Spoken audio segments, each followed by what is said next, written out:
As women specifically, we're going to go through chapters of life where our aesthetics change. So ultimately, from this, what we really need to focus on is... I'm going to draw out like what I draw with all my patients. It's a visual learning. So if We're you're gonna listening today, you might want to also watch.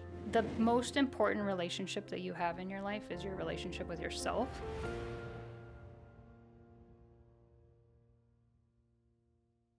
All right, so welcome to another wonderful episode of Hormones Uncorked. Yay. Back with us today, we have Dr. Hilary Allen again. Oh, we didn't even give her a glass. Well, She wouldn't drink it I know. anyway. I just feel bad. I was like, it wasn't even for visual optics. If you decide that you want some, I'll you can just drink out of the drink bottle. Perfect. Yes. You like stay hydrated. We're my so happy gosh. you're with us. Thank Your you. first, I guess, episode podcast was a hit, huge hit. So she's here to show us more stuff. Yes, the feedback that we got was, we want more. We want to know specifics. So that's what we're going to do today, right? Yes, I think. Well, I could talk about this for hours, but I think last time we mostly focused on like the order that you eat your foods, but since then I have learned more, and I'm going to draw out like what I draw with all my patients. It's a visual learning. So if We're you're gonna listening today, you might want to also watch. Yeah. But Go ahead. the whole point is, I feel like I'm going to kind of like oversimplify it the way I do with patients, just so people can understand it. Because if you don't have a background in biochemistry, it can get kind of confusing. There's just a bug flying around. Joel, there's just a fly gnatting around my head. But I think if people understand like the physiology of what needs to happen to lose weight, and then understand basically how the different hormonal chapters for women alter that, then they kind of feel empowered to understand what needs to happen in order to lose weight. Because I think the most common thing that I hear from women is like, I look at a French fry and I gain like 5 pounds or whatever. And it creates a lot of stress, obviously, when people start feeling out of control of their weight. Obviously, we have GLP-1s, which are another tool in the toolkit, but I think they can work concomitantly with this, and then, Yeah. I like that word, concomitantly. I was like, I don't think I've actually I ever heard it don't before. It's a great word. Good word. the more tools in the toolkit, the more options there are. For sure. Because a GLP-1, which I'll kind of get into, like, is not the best option for some patients, which I can, as we get into it, I can kind of explain why. But I feel like when you talk to patients about hormones and weight loss, there's a lot of teasing out about their relationship with food and their relationship with self. And sometimes GLP-1s in the wrong type of patient can really put them down this like cascade of sarcopenia. Yes. And so you really got to be careful. And some of them like intuitively just don't want something like that. Like it feels like, I don't want that, but I'm desperate. And so I think just people having more options. This is great. We're excited. Yeah, So, absolutely. Bring it on. I guess I'm just going to Art start class coming up. drawing. Hopefully it works. You're gonna talk while you're drawing. Yes. Okay. But I guess for the viewer, I'm not going to turn it towards you guys, which is going to be like a little I can bit. see it. That's okay. A We can little see. bit. Andrea can read confusing, upside but- down. And then I don't know if I need to like. Andrea's fine. So This damn gnat. when I do, well, I guess I'll start with, I feel like a lot of people either reach out or come into the office saying there's something wrong with my hormones, like something is off. In either patients or providers, like providers get in general kind of annoyed with that comment, like, oh my God, it's their hormones, which some of it is, but I feel like specifically people are right, their hormones are off, but one hormone that people are really not paying attention to is insulin. And so to me, it's one of the most useful hormones to tell me what's going on metabolically with patients. And then with all of that, I can put more things together. And so I'm going to draw this, and then we'll kind of talk about how normal reproductive hormones affect this, and then how perimenopause affects it, how menopause affects it, and then also get into like sleep, exercise, diet, and stress, which is the biggest one and the hardest one. Everybody overcome. better pay attention today. Like, Drink up your Here wine. we go. And so I probably won't get as much into the labs, but if you guys have questions, like when we get into it, we can.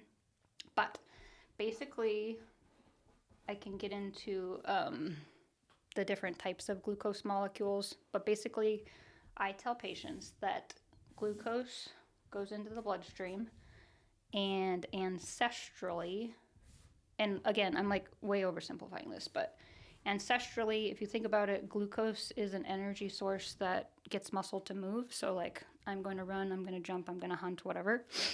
And I tell patients that nowadays we have twofold issue with muscle. One, we're not eating enough protein, and my handwriting is going to be terrible. It is true. When you become a doctor, your handwriting goes out the window. Oh, that's better than 99% of I know, I was like, we can still read it. Yeah. I used to Very have legible. beautiful handwriting. And two, as we age, we know that we lose like 1 to 3% of our muscle mass per year after like the age of like 30, 35, unless we're doing something specifically to promote muscle maintenance. And so both of these are needed for something called muscle protein synthesis. So what I tell patients, and we'll kind of get into like how perimenopause and menopause affect this, but if you're not giving the muscles the amino acids that they need to promote muscle protein synthesis, which is basically like how they grow, and you're not stimulating them in the right way, then muscle will continue to decline as we get older. And then when we lose estrogen and testosterone, it gets worse. So I tell patients, like, everybody has a different like muscle sink. And what happens is when the muscles are full of glucose and you have glucose in excess in the bloodstream, it basically, the body knows that it's toxic for it to be in the bloodstream, and it will get stored as fat. And so when the fat cells, I always tell people it's kind of like a water balloon. So it'll keep storing fat and it keeps getting bigger and bigger and bigger. And then at some point, the cell membrane starts to actually stretch, and you start getting all sorts of like inflammatory markers going into the bloodstream. And one of those is HSCRP. There's lots of ways you can get an elevated CRP, but one of them is that. And so at some point, the fat cell is telling the body like, hey dude, we're like totally full. Can you please stop sending us stuff? And what happens is insulin is the hormone that gets glucose out of the bloodstream and puts it into tissues. Insulin is like, no, you need to take this. And so insulin keeps getting higher and higher to shove more glucose into the fat cells. It's a little more complicated than that. But when this insulin starts to get high, this is kind of like what insulin resistance is. It's happening at the receptor level. And then you start getting elevated triglycerides, elevated LDL cholesterol. You start getting inflammation. You start getting crazy fatigue. You start getting brain fog. You start getting low libido. All of these things are like, the mitochondria are just like so, if you go back to the construction workers, they're just so tired that they like can't keep dealing with your sugar. They can't move. Correct. The really interesting thing, which I'm probably not going to draw it, but the really interesting thing is if you take a petri dish full of fat cells and you over-calorize it, meaning you just keep giving it calories, if they don't add insulin to the petri dish, the fat cells do not get bigger. And so the only way to sustainably lose weight is to normalize insulin levels.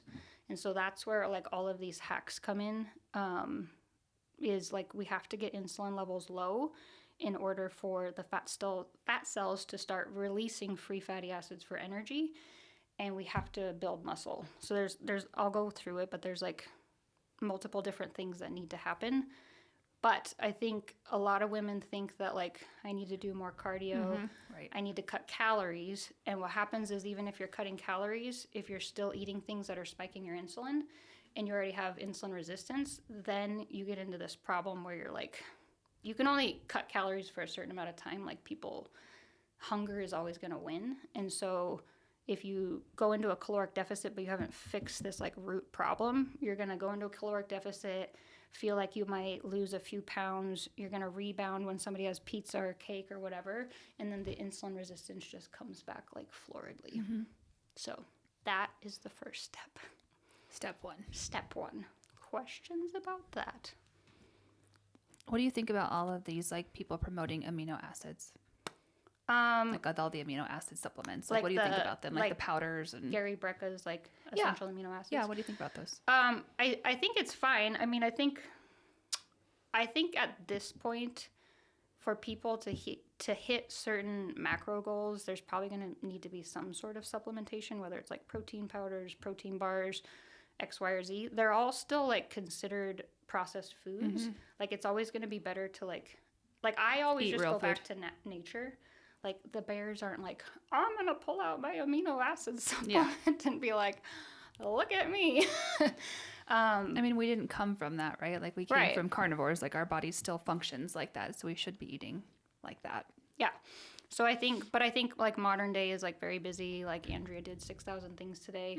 I'd rather have her like drinking amino acids. And the only reason people love like the amino acids because it's like you're specifically getting the essential ones and then you're like stripping away calories basically. I've never taken them before. I don't know. Do you take amino acids? Have you tried them? I just take that Baja Gold, which is does it supposed has to the amino have, acids in yes, and then we actually have it for like an IV add-on in my office, but I haven't tried it personally. Oh, okay. It's good to know. Yeah. I mean, I think if you think about it, like, I don't think it's good or bad. It's just another tool in the toolkit. But like the process of eating and like chewing creates digestive enzymes and it's going into the body. And like the body's like, oh, we're eating right now. And ideally when you eat, you're supposed to basically enter this like parasympathetic state where the body feels safe to be like, I'm resting and I'm digesting and I'm like absorbing these nutrients, as opposed to I think what a lot of us do, myself included, is it's like sucking down a protein drink while you're driving. Your brain like basically doesn't even realize that you are eating because it's like in this sympathetic overdrive, which I'm going to get into. And so then it's like how much of that nutrient is being absorbed. So it's better to be hitting those protein goals, but I think the body also needs to know like this is what we're doing right now. I mean, I wonder how many people actually sit down for 3 meals a day, like breakfast and sit down for lunch and sit down for dinner. You know, like I feel like we're so busy. I did a metabolic program like 2 years ago, and one of the like modules was sitting down and eating for 30 minutes with nothing in front of you. Like the only thing you could do is like converse with another human, and it's so hard to actually eat for 30 minutes. But it was like I ate and I was like more full than I've ever been in my life. Because like nobody has time to sit down and eat for 30 minutes. But I mean, and that is part of the reason why European culture is like, there's just benefits of it. Yeah, it's great. You're like truly in a parasympathetic state. But they like, that's part of their culture. Right. Whereas in the United States, it's like, even if you go to a restaurant, they're like, get out. Well, that's how I am. I'm like, I want to eat and leave. I don't really sit down and eat. and enjoy. Yeah. And I know for me, like personally, because my dad was a physician, like we always ate very fast because that's just kind of like the pace of medicine. So I have a really hard time doing that. Like I just like inhale food and then I'm like, I know. What are we doing Me now? too. What's Roxy next? constantly is like, you have to eat, and I'm like, I don't have time to eat, and I'll be like taking bites of food while I'm like cleaning my room or whatever, and it's terrible. I mean, so maybe that's like the first step of people are like, oh my gosh, this is so much. Maybe the first thing you do is just really focus on sitting down and digesting schedule it, your food. right? And you're, if you can. I mean, we all have lives, but we all have lives, Yeah. but try to schedule. Maybe even even just start one with meal. one. Yeah, that's what I was gonna say. Like, surely we can all figure out how to eat one meal sitting down yes. without other stimulus. Yes. hey, that was a perfect slide 1. On to slide 2. I'm not saving these. Yeah. There's Can I a have whole. it? Well, I'm gonna keep writing on this, but you can have it at the end. She's like, no, Stacey, you can't. She's like, I am not done. I have a whole plethora of patience with. I'm like, go take this home and frame it. We'll upload it for y'all to see. But I always tell patients, so in order to normalize insulin levels, like I think sometimes people get confused about glucose. So it's like, and I brought a prop if we have time, but I'm so excited for the if prop. glucose, my hand's like shaking because I'm nervous. It's just us. if glucose spikes really rapidly, which it kind of gets into like the order of food, the order that you eat your foods, then the pancreas has to release X amount of insulin to bring it back down. And when this situation starts going awry, it basically like crashes really low. And when you get low down here, basically the body's like, oh my God, we don't have glucose. We need to mobilize glucose. The liver mobilizes glucose. You get tachycardic because it's trying to get glucose to the brain. You get palpitations. You feel anxious. You're like, oh my God, I'm going to pass out. And then like 10 or 15 minutes go by and you feel good. But medicine traditionally tells people like, oh, when you feel like that, just eat more. And that's how my skinny patients have been told their whole life that they're hypoglycemic and that they need to eat more often. It's because they're doing like this all day long. It's because they're eating in the wrong order. They're eating in the wrong order, and they have insulin resistance, and they're fueling with foods that cause really big blood sugar spikes. And then they crash, and then they go into another one, and then they crash. And it's really exhausting for the cells. So, like, if you think back to the construction workers, like, it's like they're out there, and you just keep bringing, like, trailerfuls of sugar and dumping it on them. And they're like, oh, my God, we have to move all this sugar again. And they do it, and then you bring another trailer load, and it's just, like, all day long, they don't ever have time to rest. So, that's that. That happens to me, like, if I haven't eaten for a while and then I drink a beer randomly. I will crash, and then I'm like, I will start shaking, and I'm like, start sweating, and I'm like, oh my God, I'm hypoglycemic right now.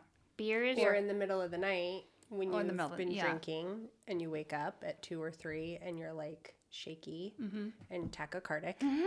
But for some reason, it's beer. Beer is maltose. It's pure sugar. That's like, it doesn't happen with wine. It just happens when I drink a beer. And it will be like a quarter of a beer, and I can already feel it. And I'm like, oh my gosh. Yeah, beer... It just started happening like a couple years ago. Picked all the alcohols, beer would probably be the worst for metabolic health. Then you would get into like, obviously like cocktails with lots of sugary and like simple syrups is going to be rough.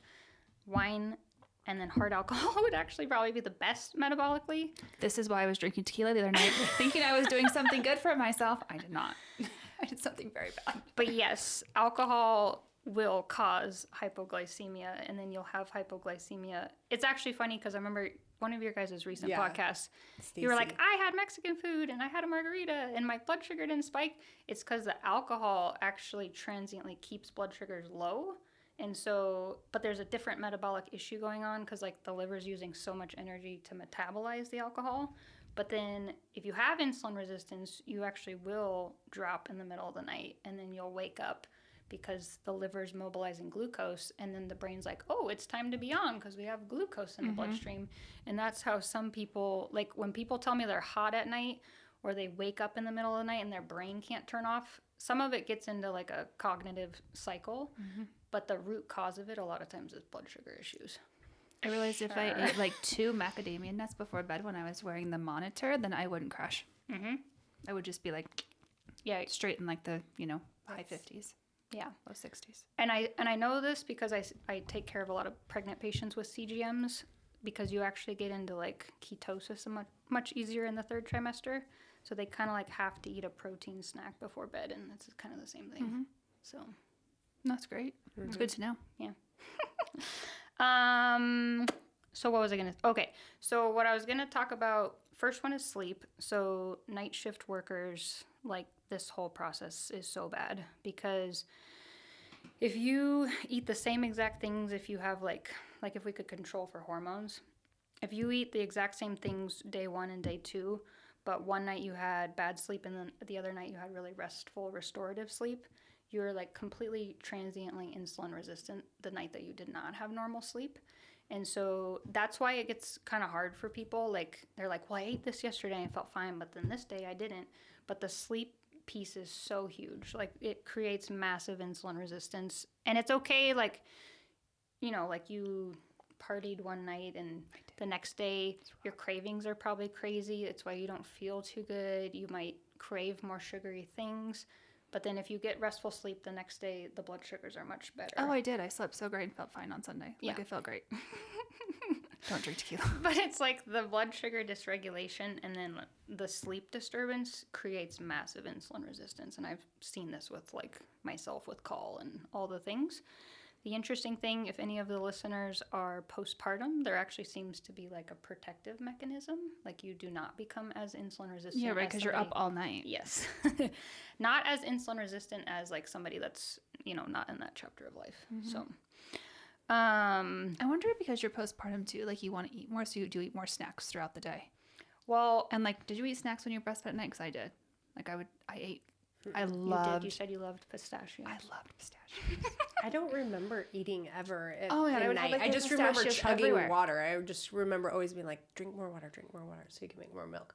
But I've never been somebody to eat in the middle of the night. Yeah, I wasn't either till then.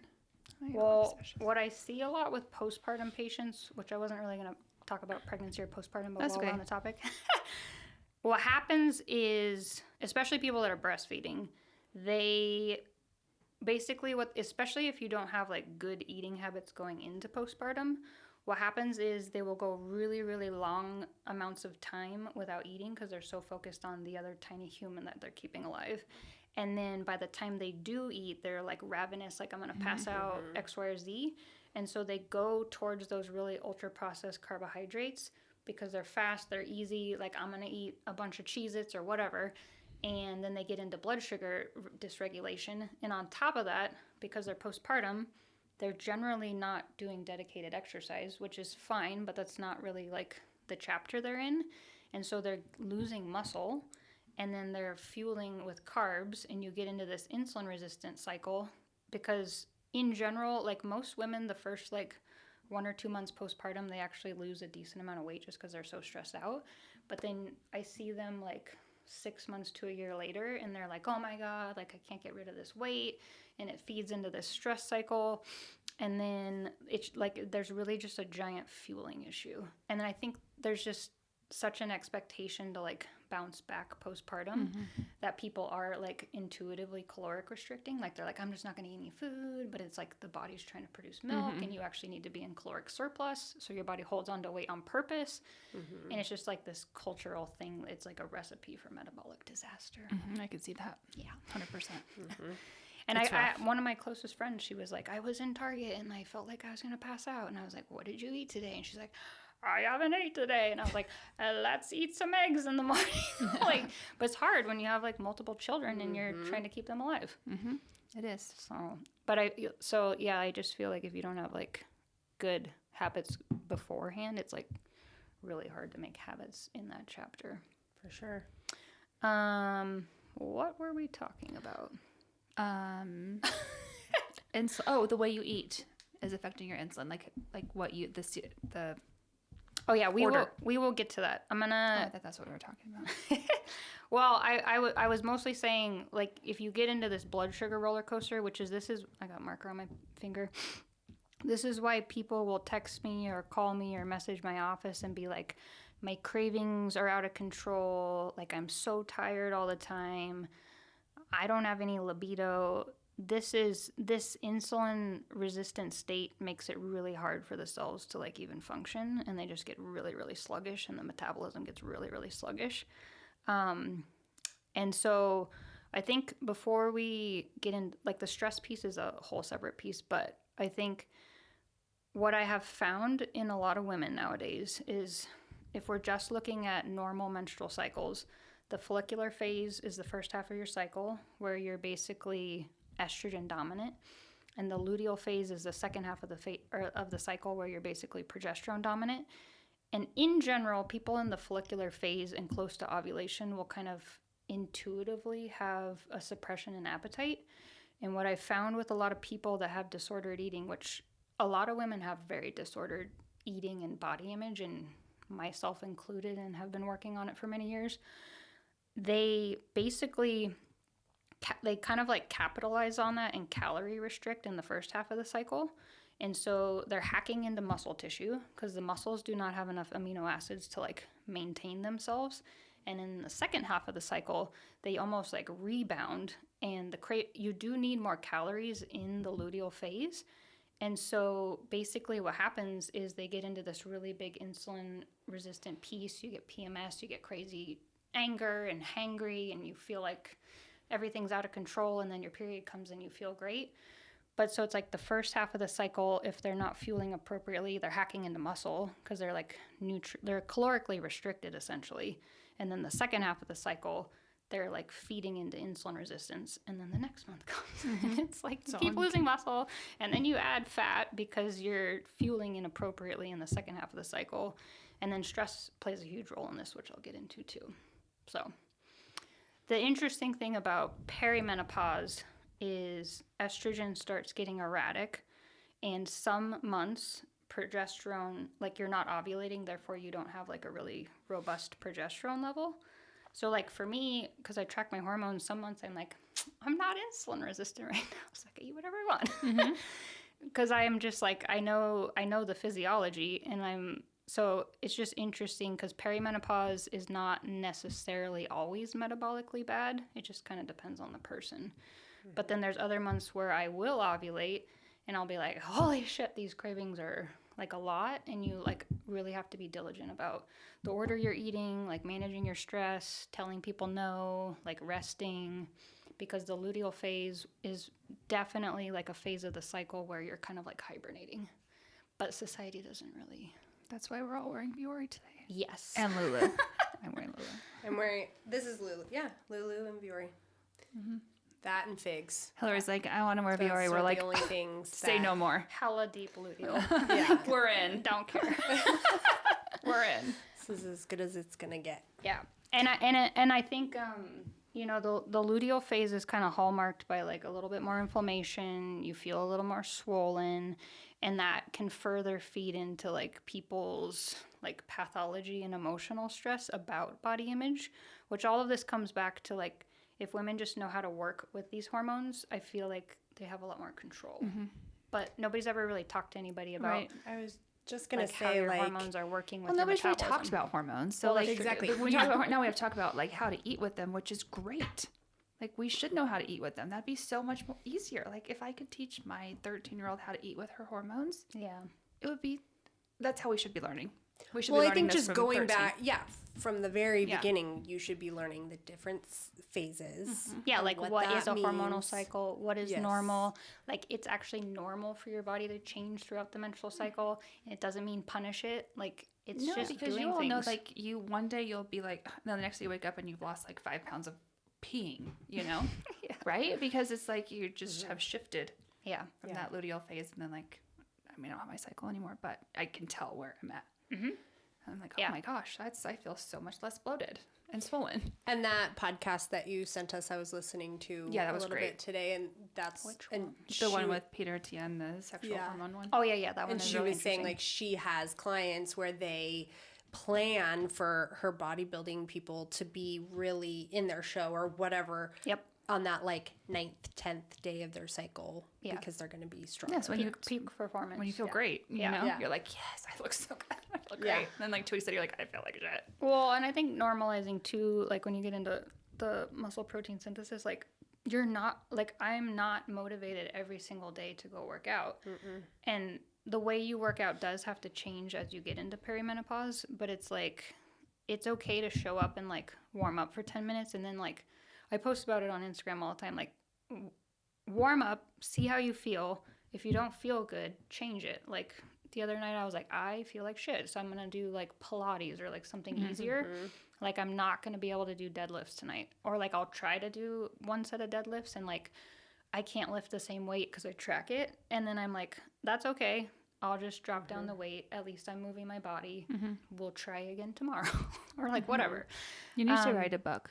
No, I don't know For, about that. especially for teens. Like I think that if we could teach our younger generation how to do this correctly, because we were never taught. No. We were definitely never taught this. were I mean, not. we learned all this in school, right? But we were never taught it ourselves, and especially how to eat during your cycle. Yeah. And I'll say, just we both now are doing more strength training, and it feels so nice not feeling like before I used to think if I didn't run 7 miles a day every single day that I was going to get fat. Well, that's and what we I did in was college. lazy. Right. Yeah. We Like just in get on the my treadmill, 20s, right? that's all I would do. I would just get Do on the cardio. treadmill at Yeah. 24-hour fitness and watch all the people below me. But now I feel great to just go and lift and do yoga, and that's all I do, right? But it's what your body needs and being able to listen to that. Yeah. Yeah. For sure. And for sure, when you're like in your 20s, you can get away with a lot. Like you can work out 2 times a day all the time. You're not going to get hurt. You've got like robust, like the muscles are actually more anabolic. So like they respond to much less protein. Because you're like, well, I never did any of this when I was 20 and I was like buff and whatever. Yeah. But yeah, actually 20-year-olds are like some of my hardest patients to work with just because they're noticing the things that are abnormal, but they don't like have the resources to go eat healthy food. Like a lot of them are like very financially strapped. A lot of them are very overwhelmed because they're like in school and trying to like have 3 jobs and like, and it's like a chapter where you're like trying to figure yourself out.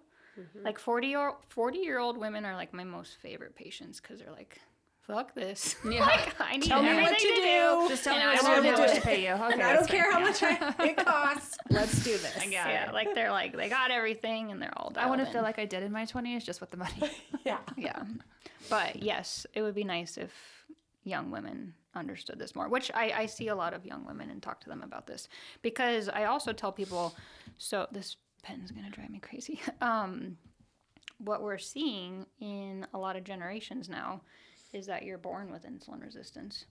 So we really have to be careful with people that, you know, have been overweight their entire life because essentially they were born with abnormalities at the receptor level of the fat cells or whatever cells are responding to insulin.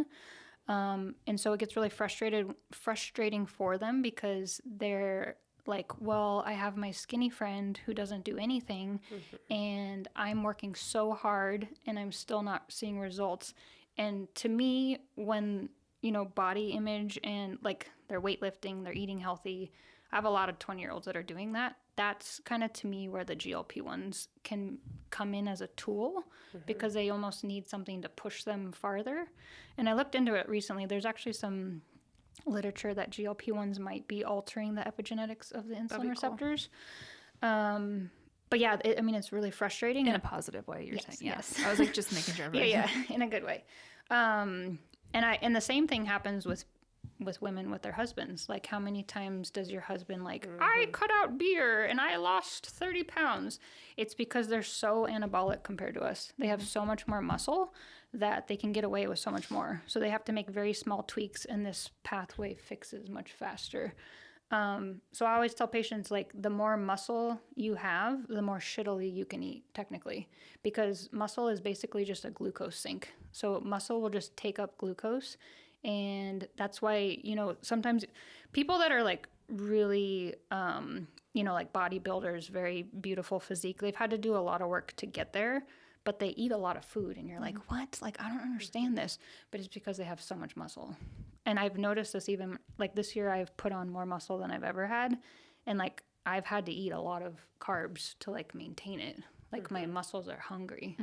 But she's eating healthy carbs. Yes. Yeah. Well, not always, but in general. But you're not eating, like, bread 3 times a day. No. Yeah. I would die.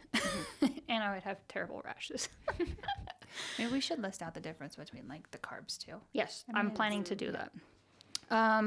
And then the last piece, which is probably the hardest piece, is this picture's terrible at this point, but you're gonna have to redraw it for me. I like it. I always tell patients, so the stress piece, I don't even really need to draw it, but basically, if you are stressed, your body doesn't know why you're stressed. Your brain just senses norepinephrine and epinephrine. It's like, oh my God, a bear is coming. We need to mobilize glucose. So what happens is you transiently all day long are telling your liver to mobilize glucose, and then you just have glucose coming in. It's not even coming in through your mouth. You're mobilizing glucose all day long because of this stress response. Because if you think about it, if the brain thinks a bear's chasing you, it's like we need to mobilize glucose so we can move. But you're not actually moving. It's just emotional. It's going to mobilize it into fat storage. Well, and if it's too high all day and then you eat something, then it's going into fat. So yeah. So this is my patients that have that problem have like a higher A1C, but their fasting insulin level is actually pretty normal. And it's because all day long they just transiently are like mobilizing glucose.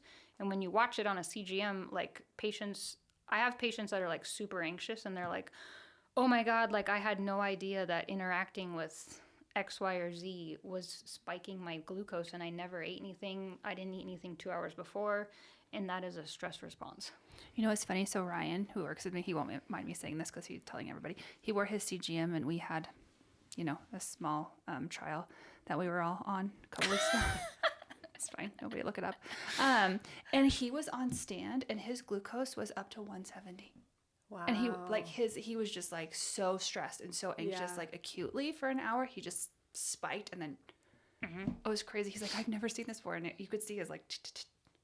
Wow. I was like, oh man. Yeah, and that is, but if you think about, so like if you do really, really high intensity exercise and you have a CGM on, you will notice a big spike. Like I have gotten my sugar into the 170s, 180s during high intensity exercise, but it's because my liver is releasing glucose for the muscles because I've already pulled all the glucose out of the muscles, and they're like, we need more fuel. But again, the brain doesn't know that he's just standing there. Mm-hmm. It just senses all this epinephrine and norepinephrine. As opposed to me on a treadmill, it's like, oh my God, we need to run. So therefore we mobilize it and use it. That's not dangerous. It's actually normal for your blood sugar to spike when you're doing really intense exercise. But if you're spiking it intensely over and over again throughout the day, like maybe not just his one incident, but over and over again throughout the day because you're stressing about all these things, then you have a new issue. And then you can create insulin resistance. And then for women specifically, it's like the stress response feeds into their stress about their body image. And it's just like this terrible cascade that people get into. Yeah. I mean, do you guys ever notice, like you might like tell me put it into words what this is. Like when you're super stressed like he was, like you have a stressful event, the next day you have this massive come down, almost like after postpartum, that period where the baby sleeps, you actually feel worse because you have a come down, right? Yeah. It's like your body was heightened all day, and then you have this, like, you're so tired the next day. Yeah. You just have this massive come trying down. to like immobilize you. And this is kind of off topic, but you have to wonder a little bit, or what peaks in my brain is with medications for ADHD that keep epinephrine, norepinephrine more available in the synaptic cleft. Do we think that then that maybe would spike your insulin too? Like if you have more well, I think it depends on like that is like a whole nother topic just in the sense of like what is the root of the problem, and if the pharmaceutical is like bridging a gap to get somebody back into homeostasis, then great. But if you're taking Ritalin to like study for a test or get through nursing school, probably not. One time in nursing school, and I stayed up for 2 days. It was awful. Yeah, not awful. Good. So yeah, I mean, I think when you get into psychiatric medications, there's like they're trying to reestablish homeostasis for somebody that potentially has an abnormality in that. So it's not. But if you're taking it daily too, like your body, and it's what your body needs, it might, it's a steady state that they're going to use too. Yeah. Sorry, that was totally random. No, it's true though. But I'm like, if it's still... If you don't need it, it's not going to, you know, but if you do and you're taking it daily, it's going to... I mean, I feel like my approach to pharmaceuticals, aside from like hormone add back, because that's not really a pharmaceutical, you're just giving back what is gone. I always tell patients like I will go through this whole cascade with them, and I'll be like, this is what we would need to do to get your body to heal on its own. But a lot of times people might be, and they might go out and try to do that, and then we recheck labs and maybe they're getting better, maybe they're not. But at that initial visit, I sometimes tell them, you might not be in a chapter of life where you can actually make these changes. Like maybe your job's too stressful, maybe you're in a stressful relationship, maybe you have multiple children, X, Y, or Z. If like I have a patient right now who's she's a bartender and works at night, and I'm like, this is like terrible for menopause. Like I don't want you working at night. And she's like, this is how I make money. Like I don't have an option. And I'm like, okay, well, my approach to pharmaceuticals is like these are bridges to help you stay functional, but our long-term goal should be to get you off of them. And that's like kind of how I approach pharmaceuticals. Yeah. So obviously there's certain pharmaceuticals like, you know, you might need long-term if you have like a genetic disorder or whatever. But in general, most pharmaceuticals that I'm personally dealing with are sort of transient, and you can tinker with hormones to like stabilize people and then be like, what can we do to make the body actually happy? So ultimately from this, what we really need to focus on is reducing our sugar load, whether that's from like carbs or alcohol or whatever. As we're drinking. Building more muscle, getting better sleep, and managing our stress. Yeah, and I think it's important for people to know that carbs are not bad, but when you have insulin resistance going on, which my favorite hormone to check is a fasting insulin level, depends who you ask.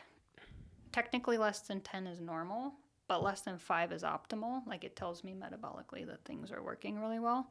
But if you have any evidence of insulin resistance, you do have to reduce the amount of glucose that you're giving the body while this system self-corrects. And then as you build muscle and get more into homeostasis and free fatty acids start to mobilize and you're using fat for energy and not just all these carbs, then you might actually need to start adding back carbs. I kind of have like 2 different types of patients. I have people that are overweight that have insulin resistance, and we really need to work on, like, obviously stress, sleep, diet, all the things. But then I also have the branch of patients that are like high achievers, perfectionists, very, very big cortisol storms. And if I give them all these things to do, they'll go nuts, and it like feeds into their cascade. So I gotta be really careful with those type of patients. So I usually don't do CGMs with them. I'm like, let's just start with like eating protein for breakfast. Because otherwise they get like really, if they haven't healed their relationship with like the control piece, then what they start doing is they start trying to control even more, and that feeds into this like norepinephrine cascade, and then their brain just thinks that a bear's chasing me, and nothing gets better. So meditate, people. It's a lot. Namaste. It's great. Yeah. And then, I mean, I think the last piece, which I think does go into what we're teaching young women, because I know, like, I come from a place of this, and I've been, for probably, like, the last 5 years, been working on this, but, like, the most important relationship that you have in your life is your relationship with yourself. And I think specifically for women, they need to understand that, like, they're not valued by their aesthetics. Obviously, we can have aesthetic goals, we can have, like, physical goals, athletic goals, X, Y, or Z. But as women specifically, we're going to go through chapters of life where our aesthetics change. Even if you, like, obviously you're pregnant, you're postpartum, but like, what if you go through a divorce? What if somebody very dear to you dies? What if your husband has cancer? What if you have some kind of medical problem? And I think it's just really important for us more so to be working on like our relationship with self and not have it be tied to an aesthetic goal, because it really feeds into that like stress cascade, and it destroys women. Like, I mean, you see it all the time, right? Yeah. And it's so hard because of the society that we live in, right? And so that has always been a very big challenge for me with what I do, is finding that balance, right? I love aesthetics. I love beauty. I love, but at the same time, when it is making you feel less than, or you're picking yourself apart, or you can't see your uniqueness and value that and appreciate it, then and from my experience, when I don't inject patients like that anymore, but when I have, it always bites me in the ass, because there is no making them happy, because happiness comes from within. Yeah. And that's kind of why we wanted to have the wellness side at Ritual. But yeah, it's hard. I think we need to get off social media. Yeah, and I think just like more compassion for like, what I find a lot is people are like really mad at their bodies, and they're like, why is it doing this to me? But it's like, I kind of view the body as like so beautiful, and it's just trying to get your attention. And almost like, even when people's hormones get out of whack, I'm like, your body's not ovulating on purpose because it knows it's not safe and it's like protecting you. But when you reframe it that way, you're like, oh my God, it's like profound. Like, it's protecting you from yourself. And our personal trainer says this to us all the time. She's like, you can't hate your body into becoming what you want it to be. Yeah. You have to love your body and appreciate where you're at in this moment and the little improvements that you make. And so that's something that we all daily have to work on, right? Yeah. But it's so true. Like, you can't hate yourself fit. No. And I don't know, American culture. Like, when we go to, I was telling you, when we went to Spain last year, we're on the beach. Nobody's wearing clothing. They're all just walking around with and my kids are like, after a couple of days, they got used to it, right? But their bodies are not perfect. There is no perfection going on, and they're so happy and loving life and doing their thing and just like with their family and drinking wine and eating and talking. And it's like, this is so great. Yeah. Just like much less emphasis on aesthetics, which not to say like, again, like you can have aesthetic goals. You can have like, why can't I think of the word? Athletic goals. But I see it a lot with postpartum women. Like, it will make me cry. It's just so hard in postpartum. Yeah. It's you just don't feel like yourself. Like, you're just so like, this body isn't mine, what I'm used to, right? Yeah. And then when you come out of postpartum, it's not going to be like you're used to, because before postpartum, you're in your 20s. Yeah. Well, for me at least. And when you come out of postpartum, you're almost in your 40s. So it's you're like, and I'm 69. Yeah. And it's like, oh, well, that's definitely not going to be how it was in your 20s. Like, it's not ever going to be like that again. So it's like, but I see so many times like people trying to put like a 6-week postpartum mom on a GLP-1, and I'm like, if you don't want to breastfeed, that's a whole nother topic. But if you're breastfeeding, it's like your body is like beautifully built to support that child, and that's like shouldn't even remotely be on their radar. No, I didn't even think you could use them in postpartum. I didn't either. I had a patient, she's like, well, they kind of want me to start one. And I was like, oh my God, please don't do that. Because like, again, you're going to get into a caloric deficit and you're going to hurt her muscle mass. And then when she comes out of it, she's going to be so much more metabolically unhealthy than if she was in a caloric surplus, kind of protecting all those tissues. And yes, we all eventually want to get back to a certain weight or whatever, but it's like, it's not the way to go about it. Yeah, I don't know about like the women that say, oh, I lost so much weight breastfeeding. I was not that person. I held on to all that weight breastfeeding until I was full year done. And then I was like, okay, now I don't know. My body just didn't lose it. I often will say, you have to give yourself time. It takes like 2 years for you to get back to yourself. And so just remember like what you've created, right? What your body is amazing, what it is transformed through. But then they become teenagers. Well, and I think too, like I didn't really intend to talk a lot about postpartum, but I think ancestrally, this process probably self-resolved much faster, but women are working now and it's way too much. Like homemaking plus working plus keeping small children alive, it's not the way it was supposed to be, like at all. So people are just like in this bear is chasing me chronic state. Like they'll come to me like a year, 2 years postpartum and they're like, my bleeding's all crazy. And I'm like, yeah, your uterus is trying to get your attention. And a lot of them have to work because they have to pay bills and they're trying to take care of their children. And so again, to me, that's where pharmaceuticals come into play, because it's like, well, obviously we don't want you bleeding to death every month or whatever. And so there's a time and a place for it. But some of them are like, oh my God, thank you for telling me this. I'm going to quit my job or like whatever. Some of them want to make those lifestyle changes or those financial sacrifices for a period of time. But it's like they need to understand that like it's not how it's supposed to be. Yeah. Which makes me so much sad. Good. Me too. When I see like people that are like, I don't know if they're what culture they are. I have no idea, but like maybe that's China, where they have people come into their house and take care of them for 2 or 3 weeks afterwards. I was making dinner for my entire family 24 hours after having I was just talking to my mom about this. 24 hours. I remember making dinner and I was like, we should dote on our people. When I had Grayson, Travis had just started his first doctor job. So he was working at Renown in the ER, night shift. Yeah.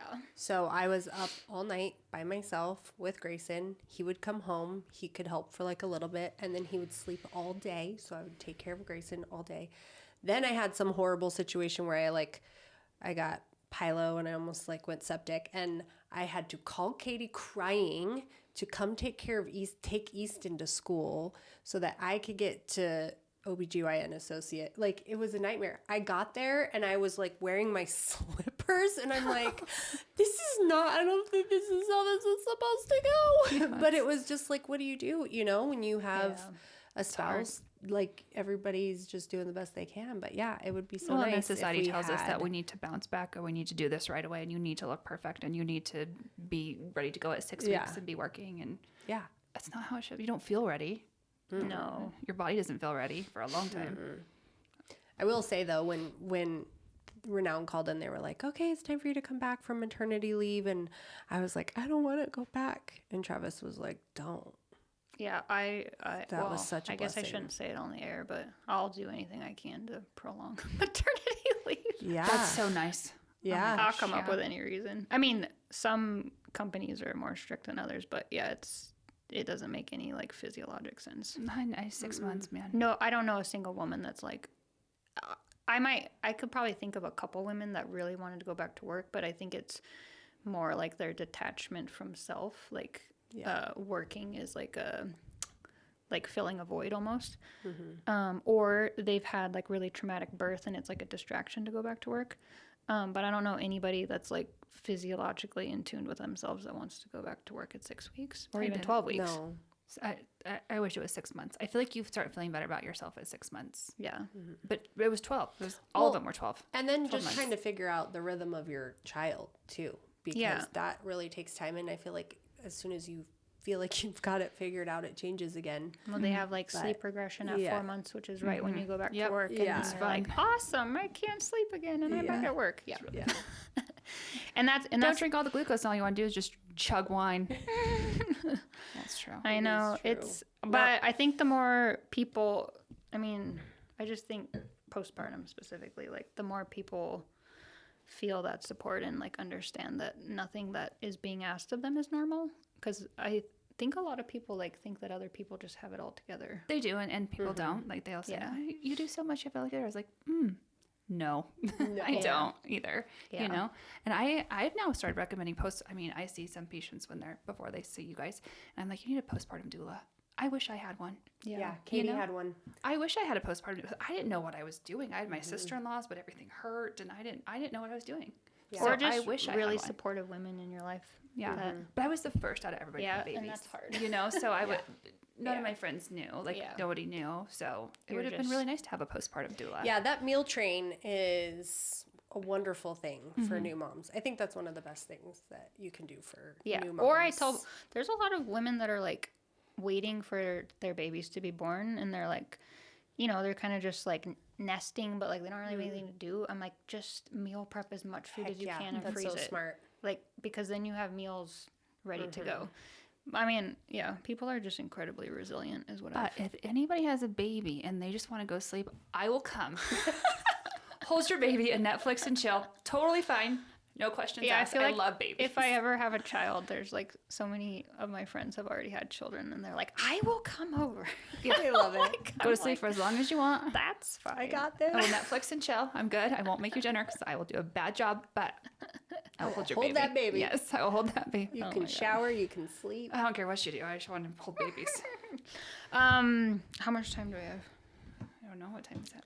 6:42. Uh-oh. Oh, we're like way behind. Okay, that's all right.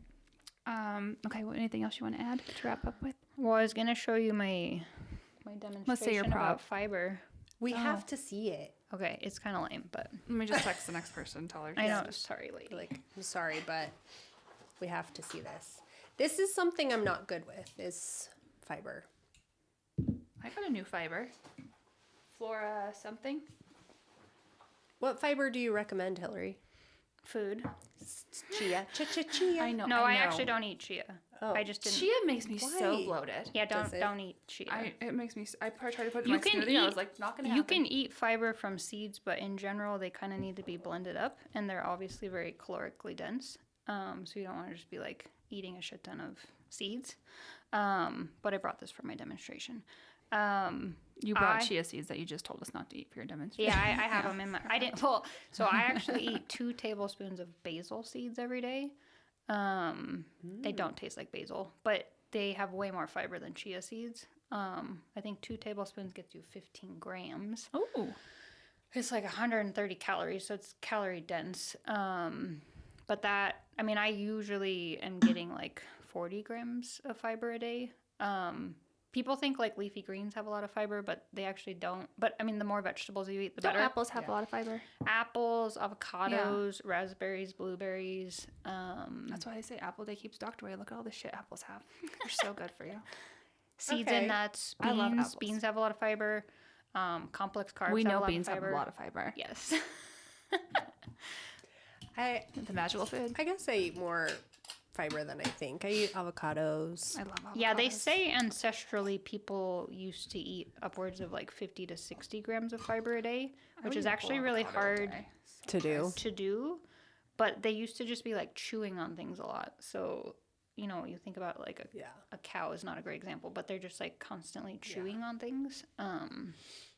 And fiber keeps you really full. But if you have any gut problems, you got to be really careful with like adding fiber in. Yeah, because it can make you So chia seeds aren't great if you have gut issues because as everyone knows, when you put them in water, they get like really expanded. So they're doing that in your gut. And it can make it harder to absorb food. But I brought this for my demonstration.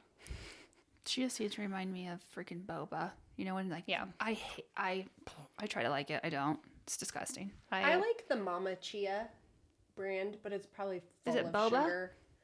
No, it's like the boba tapiocas. You know, like I know the boba. Oh. Easton loves boba, I so I'm well versed on boba. No boba. It's so It's gross. so bad. I know. I'm always like, no. We went to get her ears pierced at Black Hole, and the lady's like, "This is the only way I can get my kids to eat tofu." And I was like, "What?" I sat there for about 10 minutes, and I was like, "I'm not wrong." I was like, "I'm pretty sure boba's tapioca, not tofu."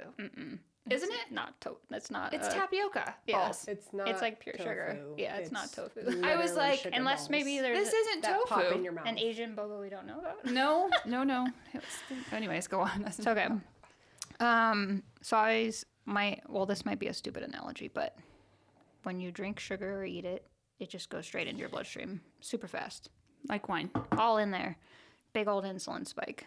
Insulin makes your fat cells not work right. You're going to hold on to fat. They're never going to let go of fat. Put it back. And I tried this earlier, so hopefully it still works. She's so prepared. I'm such a nerd. I love it. So think of fiber. Like if you eat fiber, and protein does something different. It secretes GLP. It makes the gut secrete GLP-1. But fiber is like you eat your fiber before anything else, so it should always be the first part of your meal. And it's going to go through like kind of fast, but it's basically like creating this colander so that glucose is going to go into the bloodstream much slower. So like it might take a while. Earlier it worked faster, but see, there it goes. So it's like you're getting this like instead of getting this spike, you're getting this like transient uptick. So again, the construction workers can be like shoveling slowly and keep doing it and keep doing it, and they can like handle this much more metabolically than you just dumping sugar into the bloodstream. So that's why complex carbs, which are your starchy vegetables, one, are not calorically dense, and two, have much more fiber than simple carbohydrates, which are ultra processed and very refined. They've been the fiber has been taken out of the carbohydrate. That's why they're much more metabolically optimal, and you could eat much more of them. So your stomach's going to be way more full with volume. You're going to be satiated, and you're not going to get a big old blood sugar spike. But getting people to eat vegetables is like so hard. Really? I love vegetables. The starchy vegetables, people are so scared of them. Like honey nut squash, zucchini, beets. I mean, you guys see my posts. Mm-hmm. Your beets are so pretty. If I made them for everybody, they would love them. I know. A little bit of beets and hot honey, so good. Yeah. Sorry, leave out the hot honey. Yeah. I love especially when they're like crispy. People are so weird about vegetables. Beets and then a little bit of like goat cheese.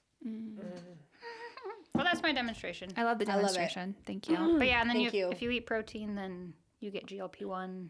You eat fat, you get satiety and some other hormones, and then you eat your carb. There you go. Okay, and I don't know what I'm gonna do with this now. Oh yeah. Well, we're not gonna eat them because we'll be bloated. We will have her redraw this out. Oh yeah, shoot. And then we'll post it and some carb stuff because I think carbs get a little like, I can't eat carbs, but like there's really good carbs like we just talked about. Yeah, and the more muscle you build, the more carbs you can eat. Yeah. So we'll post some stuff, which is awesome. I think this was a great podcast. Absolutely. It's very informative. So informative. I feel like we need to have you back again though, because I feel like we still have so many more questions. But Hormones Uncorked plus Hilary. I'll come back You're as much just as you a want. wealth of knowledge. I could talk for days. We love it. She's so prepared. All right. Okay. Thanks everyone for tuning in. Thank you. Cheers. Cheers. Here, cheers us with your chia. Cheers. Chia.